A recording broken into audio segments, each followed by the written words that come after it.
हाँ, उसके बाद ताली वाली बजाइएगा। एक मास्टर साहब ने स्कूल में बच्चों को पानीपत की लड़ाई पढ़ाई। हिस्ट्री के टीचर थे और ऐसी पढ़ाई कि अगर बाबर और इब्राहिम लोदी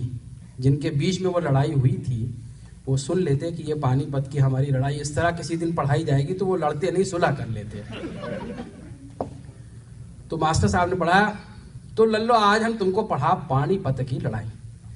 जाए को अंग्रेजी में पढ़ावत है, कह देते वाटरपत की लड़ाई, और जाए को हिंदी में पढ़ावत है तो कह देते जलपत की लड़ाई।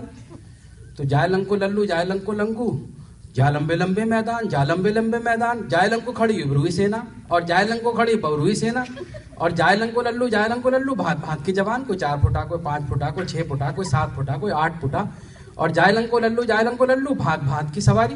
काव गधे पे, काव गधैया पे, काव खच्चर पे, काव खचरिया पे, काव ऊँट पे, काव उटैया पे, काव बकरी पे, काव बकरिया पे, और जाए लंको लल्लू भात भात के हथियार, काव के हाथ में बल्लम, काव के हाथ में बलमिया, काव के हाथ में डंडी, काव के हाथ में डंडिया, काव के हाथ में छुरी, काव के हाथ में छुरिया, और जाए लंको लल्लू होए न गई भिड़ंत, जाए का कान जाए के हाथ में, जाए का मुंह जाए के हाथ में, खूब हुई नोचा नाची काटा काटी। इब्रुई सेना तो समुल्ली भाग निकली और बबरुई सेना ने पीछे पकड़ लो, और इब्रुई सेना के जवानन चढ़े लगे पेड़ पे,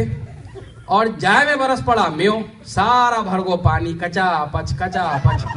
और इब्रुई सेना ने के जवानन ने लिए जा लंबे लंबे बल्लम और शुरू कर दी छेदा छादी,